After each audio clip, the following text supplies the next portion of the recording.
Authorities drained a 200-year-old canal, discover bizarre items. Draining the canal had been a lengthy process. With the water gone, it was time to clean the cement floor and make the beautiful canal ready to be refilled. Instantly, all activity came to a stop as the workers realized what they had found at the bottom of a 200-year-old historical canal. Could it be true? A hush fell among the town employees standing in the empty canal. They could not believe what lay at their feet. As a crowd gathered above them to watch, no one knew what they should do next, and if Paris would ever be the same. Paris is a city known for romance, wine, and cheese. Tourists flock every year to be a part of the love exuding from this magical city. Home to the Eiffel Tower and the Cathedral of Notre Dame, Paris citizens took great pride in their city's presentation. Careful detail is given to keeping historical landmarks pristine and ready to be enjoyed. The Canal Saint-Martin was no exception, and lovers strolled the canal, cuddling and dreaming of their futures. A typical city cleaning was about to devastate the local residents and reveal something they would never forget. Canal Saint-Martin was built in 1802. The city of Paris was being ruled by Napoleon Bonaparte, and he had ordered the canal to be built to bring in fresh drinking water. He had recently created 12 different sections, each with its own mayor, and an exciting future was on the horizon. Citizens were amazed as the canal began construction. Nothing this big existed in France, and the residents were full of pride at their French revolutionary. As construction continued, everyone felt confident France was going to be one of the best cities in the world. What dark secrets would the canal hide of the locals living along the edges? With a new tax on wine, construction was slow. The canal didn't finish being built until 1825. It became a busy trade route and connected to 2 different ports in the city. It stretched 4.6 kilometers and amazed everyone for its fresh water and structure. It began to inspire works of art and literature. Authors would write stories about the main location of the canal. Only the local residents knew the true stories around who lived near the canal, some of who were never seen again. It was a time for success and growth, but also a cutthroat time for business. Would the residents survive the dark underbelly of trade existing in their backyard? After World War I, Paris was booming. From 1921 to 1931, residents celebrated and became established as a capital of art, music, literature, and film. As couples strolled along the canal, the destruction of the war seemed in the past with a bright future ahead. Throughout the years as Paris boomed, the Canal Saint-Martin was a constant presence. It marked the past and kept the city alive, full of culture. Would the future continue to be as bright, or was there more destruction ahead? What we would call today hipsters, the bobos, were the bohemian residents that enjoyed the social aspects around the canal. As Paris continued to evolve through the 1900s, more restaurants and chic shops popped up around the popular real estate. With more people enjoying the canal, did this mean that they would take better care of it? It was time for local residents to prove this architectural masterpiece mattered to them. The world was watching how they would react. A new launch of the popular bicycle sharing app called Vlib brought 20,000 more bicycles into the picturesque streets. On top of the new cruisers, there were also 1,800 new stations to pick up and drop off your rental bicycles. Did this mean the Paris citizens were thinking more of their environment? The company originally launched in 2007 and was instantly popular. In 2018, they also introduced electronic bicycles available to the Parisian public. This may seem like a brilliant idea, but just wait until the canal reveals the murky bicycle afterlife. Canal Saint-Martin is not the only famous canal in Paris. There are 2 historical canals going through the city. The second canal is called Canal de l'Arc and is much longer than Canal Saint-Martin.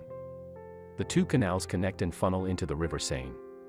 Canal de l'Arc is 108.1 kilometers compared to the 4.6 kilometers of Canal Saint-Martin.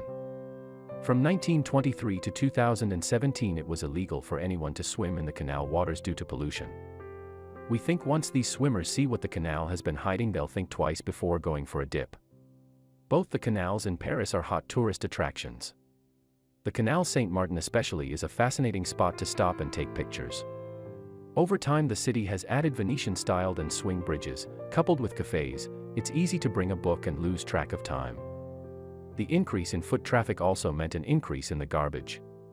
Unfortunately, not everyone disposes of things in public trash bins, and the beautiful canal becomes an easy target.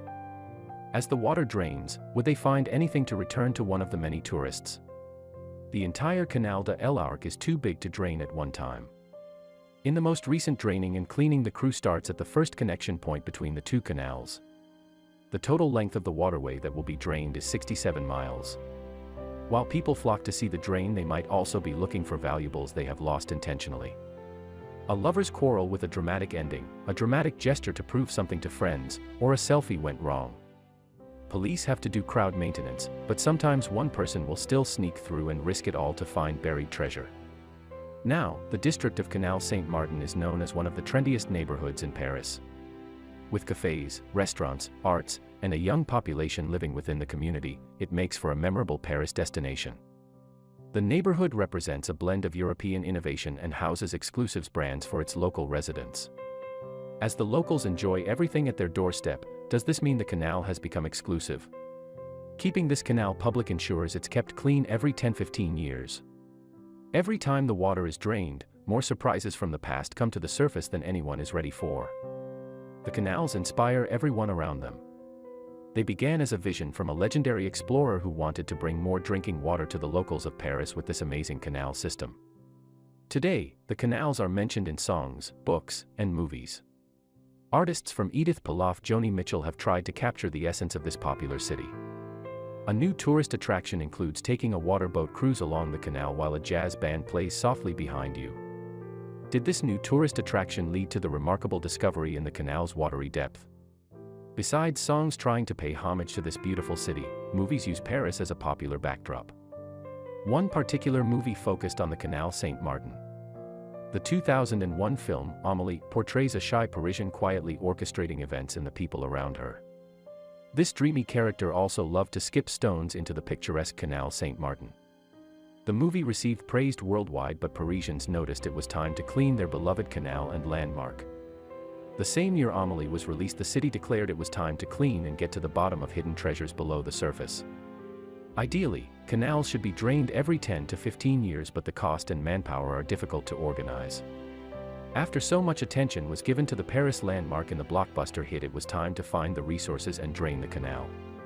The world was watching. A lot of residents had never seen the canal drained before and excitedly crowded around to see what would come up from the depths of the waterway. Residents began placing bets on buried treasures, priceless coins, and would try to sneak past the police presence. As the first set of treasures got pulled from the water, the crowd gasped in disbelief. No one expected to find a throne in the middle of a canal. Each king is entitled to their own castle, but this was definitely murky territory. The crowd held their breath to see what else could be buried deep below the surface. Was it possible that they could be walking next to buried treasure every day? The possibilities of what could be found were endless, but the crowd suspected the toilet was the least impressive. They weren't wrong and couldn't believe what else was brought to the surface. In 2001, the crowd was dedicated to seeing what else was pulled from the 67 miles of architecture waterway. Each day new finds excited the crowd and also brought laughter and tears.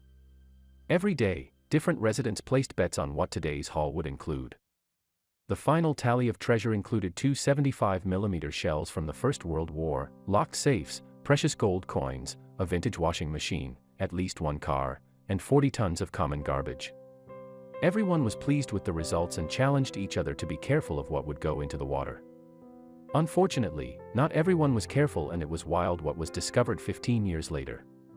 It's not easy to organize cleaning for such a large aquatic life and large space in the bustling city of Paris. It has been years since canals were used for trade, but they are a beloved part of everyday life for local Paris residents. While the government worked out who could help them with the project, the cost skyrocketed. The final cost of the draining process was estimated to be €9.5 million, or $10.3 million. Shocking. Would the local residents rebel against spending that much money on a landmark? Would the streets fill with protests for the money to be spent somewhere else? French citizens are known for their passion and heated debates. In October 2010, the streets filled with protests over changing the retirement age from 60 to 62.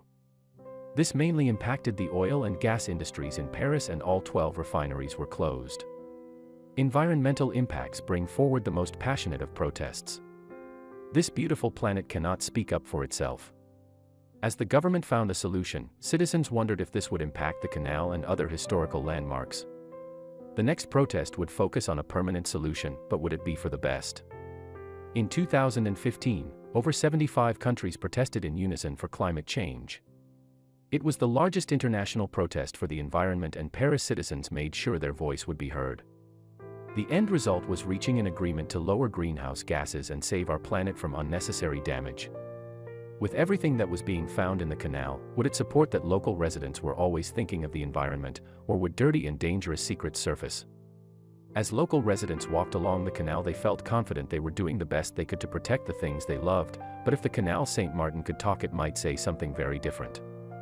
Paris believes in staying clean, and in 2020 the city was part of the reform that would allow all environmental contracts to become available to the public. This meant that all spending and allocation could be denied by the public. Obviously, the canal is an extremely expensive procedure. Do Paris citizens believe their government is doing enough, and is the canal worth the expense? After a public vote, would the canal get the same treatment, or was the historical landmark no longer important? Would the 2021 cleaning go according to plan? It was time again for the canal to be drained. On the first Monday of the new year, the crew was assembled for the first time. Monday, January 4, 2021, was the first day of what would turn into a months-long process of draining the historic Canal Saint-Martin. Already crowds had begun to gather along the 67 miles of waterway. The process was going to be simple but time-consuming and costly. They would need to start where the two canals connected, lower a dam, and then also filter all the water into the River Seine. Would anything go wrong, or would the canal be drained according to plan? Are you wondering how the water leaves the canal? You can't just empty 67 miles of water anywhere you want. A perfect solution is to use the natural direction of the canal to ensure the water stays untouched. The Canal Saint-Martin flows into the River Seine. A massive dam was dropped down so the water would only in one direction. All incoming flow was blocked and stayed in the river. At the end of this process, 90,000 cubic meters of water would be emptied into the River Seine. What about the fish that had built a delicate ecosystem in the canal? Would they be safe, or were they at risk with this canal being drained? A thing a lot of local residents were worried about is what would happen to all the fish that called the canal their home. If they didn't get out through the draining, was Paris looking at killing thousands of fish? Of course, the fish removal was taken very seriously and executed delicately. After the dam was installed, a separate service was enlisted to capture any remaining fish. The city left 50 centimeters of water in the canal to ensure the fish were not harmed and removed safely. What else was living the murky shadows of the canal? After 3 days dedicated to removing and categorizing the various fish, it was finally time to empty the remaining water. Anxiously, the crowd waited to see what they could see from bridges and sidewalk views. The workers were taking their time to walk the length of the area they were responsible for cleaning. Finally, the water was drained and excited yells and screams came from the onlookers. They couldn't believe their eyes with what the canal was revealing. One of the most interesting items was a packed suitcase. No one could understand how it ended in the canal, or if it had floated from a port instead.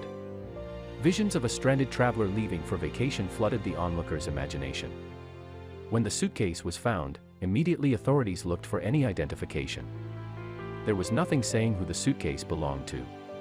Since the canal had been cleaned 15 years ago, it's hard to say if the person would even still be in Paris. What else was revealed in the canal? Crowds erupted into laughter when the traffic cone was spotted. It was easy to imagine a frustrated traffic cop or construction worker losing their patience and throwing the cone into the water. Many pictures were snapped of the cone for staying in such good shape for 15 years. The original traffic cones were made of wood but eventually were mass-produced as plastic. Plastic is a terrible material to find in large bodies or popular tourist destinations like canals. Today, traffic cones are made of a flexible plastic called polyvinyl chloride. This latest find stops traffic. What will the workers uncover next? Imagine going grocery shopping and then dumping your cart into a beautiful canal. Who would do such a thing? No one came forward to claim it, but this cart was one of many found in the bed of rubble of the canal. The bottom of the canal was proving to reveal a lot of interesting finds. The crowd could not believe how many of them had wheels. The canal has a blockade around it to prevent pedestrians from falling in, but this next find meant that people were serious about getting into the canal, no matter what the cost. It's hard to believe, but bicycles began to pop up through the entire 97 miles of canal. It wasn't just one or two, there were several bicycles found. public outcry was loud and instant. What did this mean for all of Paris cyclists? Everyone wondered if these were the bicycles from the popular bicycle sharing app Vlib. Did that mean instead of paying a fee, cyclists were dumping their bicycles under the cover of darkness? The next big surprise in the canal came with 2 wheels and an engine. Locals were truly shocked to find scooters at the bottom of the canal. It felt like a movie prop out of place. Everyone wanted to know who the driver was and hold them responsible for this attack on the environment. Whether it was local daredevil or stunt artist driving into the canals, these scooters weren't even salvageable for spare parts. Surely before landing in the canal they could have been made into scrap metal or sold second-hand. The sheer volume of these discoveries was starting to make people uncomfortable. What would be found next? We can't imagine why, but somehow a bathtub ended up in the canal. This tub looked like it stayed in good condition, so why would anyone throw it into a canal? We don't know the hidden message with this rare find. A lot of magical memories ended up in the canal, and some people were trying to find their lost belonging. This next item might have a clue on how to locate the original owner. Would an item be returned to someone, or would it be another loose end? Cameras are important for capturing magical memories and moments. This could have belonged to a local resident capturing their joy next to the historical landmark, or a tourist capturing their experience in Paris. When the camera was found, everyone held their breath, wondering if there was a roll of film inside. Could it be developed after so many years? What would this camera reveal about the owner? While the authorities worked on cataloging, the next item pulled out brought smiles to everyone's faces. Music is so important, and we love the convenience of listening with headphones. Before downloading tunes to your smartphones, there were Walkmans. Before Walkmans, people had to carry around their stereo.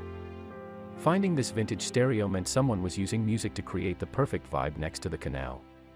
Did this mean someone was trying to propose the perfect song? Was it a band listening to their first cassette? Was it a group of friends having the perfect day with music making them dance and laugh? The next items pulled out of the canal continued to shock the growing crowd. No one could believe how many bicycles were being pulled out of the water. It was beginning to upset the crowd. Who were these people foolishly throwing their bicycles into the river? Why would anyone think this is a place they belonged? When the next item was pulled out of the canal, a hush fell among the crowd. The problem was this item could literally belong to anyone standing there. They all immediately felt guilty, and some people began to walk away before authorities asked questions. This was an item everyone had at least once a day. It was unbelievable, the number of bottles thrown into the canal. You could no longer read what the bottles had held, but the crowd was uneasy. Everyone drank from bottles. Who could be held responsible when they were all guilty? For the future, it was decided that if anyone was caught throwing a bottle or any garbage into the canal, there would be a fine. It was steep, but the public agreed enough was enough. The new fine would be set at €68. Everyone would think twice about throwing something into the canal going forward. The cleaning started in January, but the full process was not complete until April. The final estimated cost was €9.5 million. The Paris public began to see the scariest thing about the canal was their own mistreatment. It was up to them to protect this historical landmark and preserve it for the future. From humble beginnings 200 years ago, this canal represents an important of the history in France. The city of Paris vows to do better, and hopefully, in the next 15 years nothing will be at the bottom of their precious canal. Do you think people can stop throwing bicycles into the canal? Only time will tell what local residents are truly capable of.